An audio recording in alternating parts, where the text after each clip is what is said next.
Today I am exploring Croatia. Croatia was a country that I've been planning to do for a while, and since I've gotten a very good comment from Zagreb Canim82 on my Latvia video, telling me about this huge underground base, perhaps the largest underground base in Europe, according to Zagreb Canim82, it is actually a really good point for me to start, and I'm going to show a couple of interesting things as well as some of the interesting bits of geography in Croatia. We're going to get back to this comment. We're going to get back to that in a minute. First, I want to mention one thing about Croatia, and has a very strange shape. You may have noticed this. It looks a bit like a crocodile mouth. I'm sure it has other weird and wonderful descriptions of what the shape is like. But you can see right here, it starts here in Dubrovnik, goes all the way up to here, and then to there and up to there. Basically, this is all part of former Yugoslavia, and it was split up into the territories the way they used to be before that.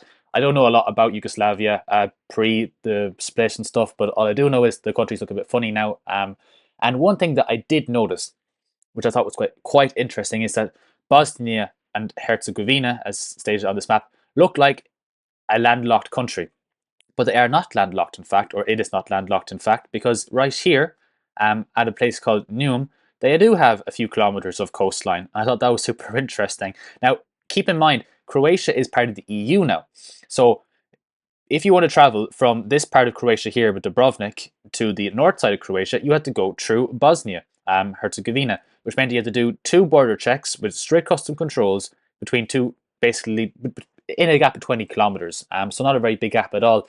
So the solution to this in 2013, when Croatia joined, was to start building a bridge, and the EU paid the bold 300 million to a 450 million project, making it one of the most expensive European infrastructure projects ever, I believe, right here at this bridge, which is, according to some places that I read, the second longest bridge in Europe. It's about 2.5 kilometers long. I need to fact check that, but it's quite a long bridge for sure.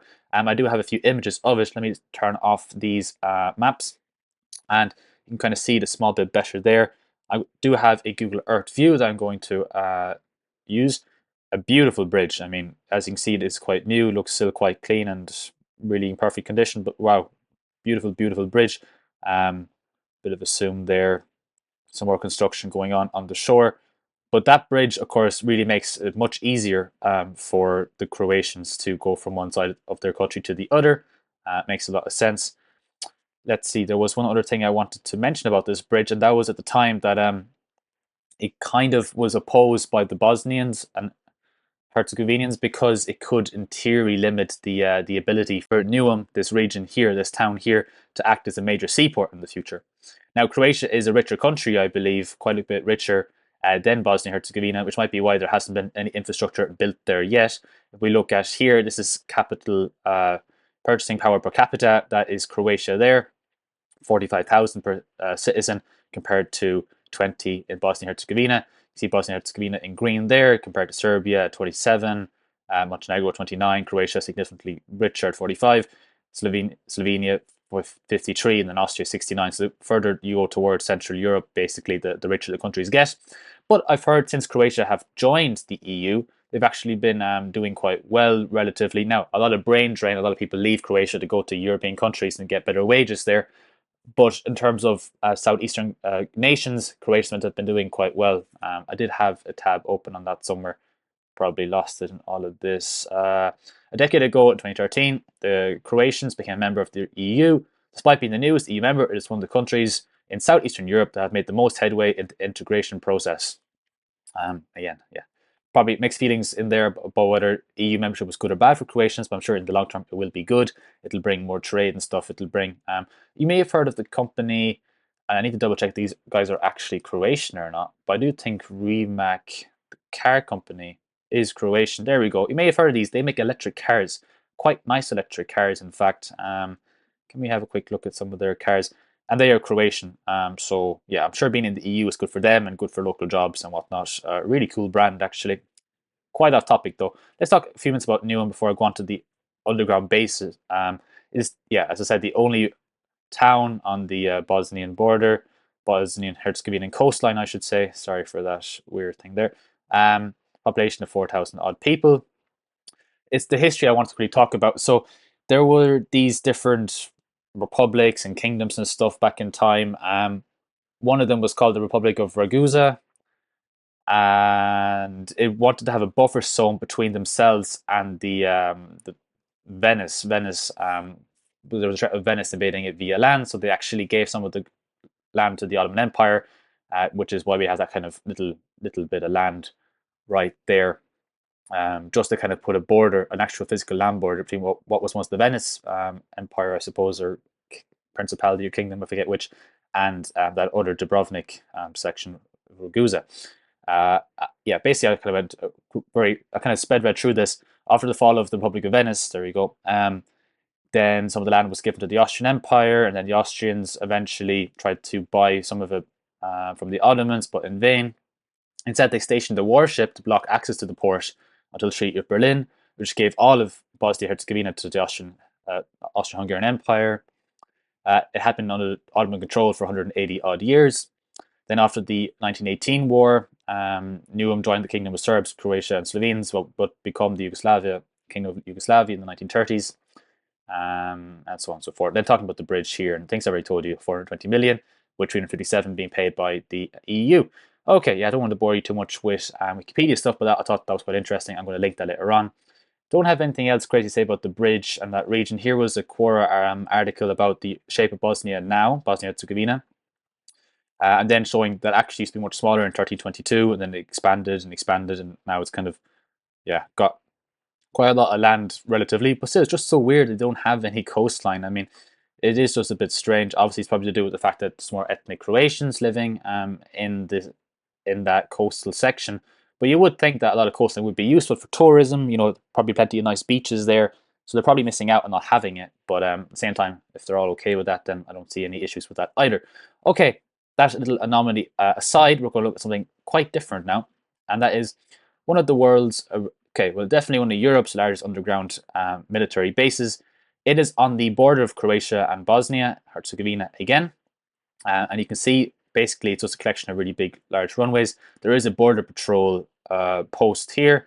Patrol maybe is the wrong word, but definitely a check here for going into the EU. So yeah, big check for customs right there. But let's look at the underground base. I do have a few interesting tabs open on this. There are abandoned planes here, but I wasn't able to find them. I spent ages trying to basically just go through all of these various sections looking for the planes. I couldn't find them. There are pictures though in a minute that I will show you. What you might notice, and it took me a minute to realize this, there's a lot of little, what I believe are little craters. This place is riddled with minefields. Someone died, a major from the army, when picking mushrooms, and he died, I believe, walking around this place. It is quite dangerous. I do have a better picture of those what I do believe are to be mine craters or bomb craters. I think that's what they are. Again, I had a very good example where they were kind of in a pattern, kind of like that there. That looks like a plane was dropping them out, perhaps. But again, this is just a guess. I'm not going to say definitively that they are craters. But when you see those kind of patterns, that's kind of what my mind kind of jumps to. This place was meant to be kind of bomb-proof for sure. I think even nuclear bomb-proof, a nuclear bomb similar to the one dropped in Japan. That's something that I read somewhere. Let me quickly go to the Wikipedia article so I can just run through a few things from there. The largest underground airport military base in the Yugoslavian Republic, one of the largest in Europe, inspired by mountain hangars used by the Swedish they began construction in 1948 and finished it in 1968. It cost 6 billion. Okay, according, of course, maybe in today's money, our commenter here says military sites were estimated at $28 billion. All that military sites. I don't know if you mean specifically that one or if you mean all in Croatia, but that could be adjusted for today's money, of course, too. 6 billion back then could be quite close to that at this point. The main advantage of the base was the strategic location of the intercept surveillance radar on the mountain, which I do have a few pictures of. This is pretty cool. This is a beautiful, beautiful country again. I'm looking over there. There's a cool motorbike guy here who managed to go up the mountain on this motorbike, which I thought was pretty cool. And we have some interesting infrastructure here. This looks like a water tower to me. We do have one or two other pictures. Here we can see the air base from the mountain. You can see there's quite an elevation gain there and some possibly military pieces of infrastructure there as well. There is a very big radar. If I go to the south, not radar, I would say telephone mast, but that's probably where the radar was initially set up. Okay, yeah, so here is there is that aerial, maybe TV mast these days, and here are those concrete structures there as well. Okay, moving quickly back onto the Wikipedia article. Basically, it was a very, how do I say, a very large underground complex. I do have a few images of this. Here is kind of a map showing the various places where the planes were going in and out, and chamber for nuclear amortization, an electric power plant, station for rocket testing, boiler room, fuel depot, compression chamber, kitchen and dining room, parachute section, communication center. Really, really cool underground airport, basically. They had some MiG planes there. I did have some pictures of those planes. MiG, BIS, something or other. I don't know too much about military equipment, as some commentators have rightly pointed out, but they look pretty cool, these planes. I'm assuming it's some version of this MiG plane anyway, for sure. I did have a few other pictures of MiG-21 BIS fighters, something like that, I believe. That's from War Thunder, though. And there's some pictures of them there with tractors pulling them out, showing how big the planes are compared to the tractor. Thought that was pretty cool. And yeah, another cool thing about it is these entrances. So we have these kind of plane-shaped entrances into the bunker itself. I can show that to you again a little bit from the Apple Maps. I understand I'm kind of moving up and down a lot here, but it is, just bear with me. Here is the entrance into the mountain, in my opinion, and you can kind of see where the road disappears. And I'm sure if we could get a camera down there, we would see that bunker-shaped entrance. Quite a few different entrances, as I showed to you on this other schematic. Quite a few different entrances into the various sections, 4 in total. Now, on the Wikipedia article, it says that the actual airbase was destroyed on purpose when various Yugoslav armies moved in and out of there. They actually set off explosions. Let's see here, destroyed the runway by filling pre-built spaces designed for the purpose with explosives and detonating them. Then even more were detonated. 56 tons of explosives. The ensuing explosion was so powerful that it shook the nearby city of Bihać. I don't know, I can't pronounce that. Residents of nearby villages claimed that smoke continued to rise from the tunnels for 6 months after the explosion.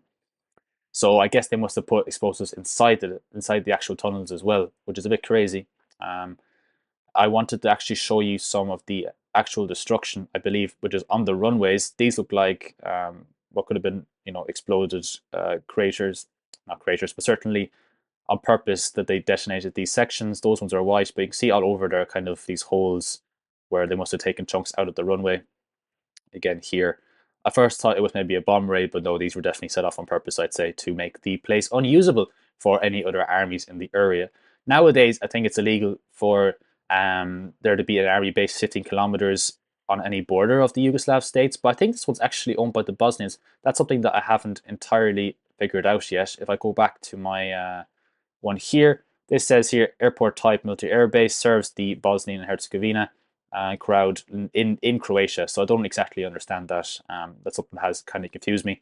But I'm sure that at the moment it doesn't have any live military purpose, largely due to the fact that there's so many mines. Because of the mines, extreme caution must be used when visiting the complex. There's that poor guy who died setting off 2 mines while looking for mushrooms. Today, the base is a waypoint for illegal migrants, which is an interesting concept because if they are setting off mines and stuff, that can't be safe for them either.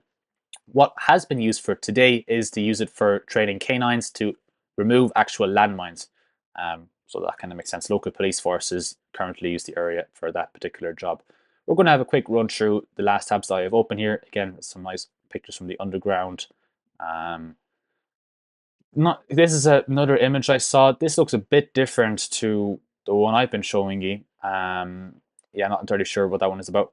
What is annoying is I couldn't find this plane. I really wanted to find it. I thought it would have looked really cool. But anyway, there are images of a few planes being abandoned on that airbase.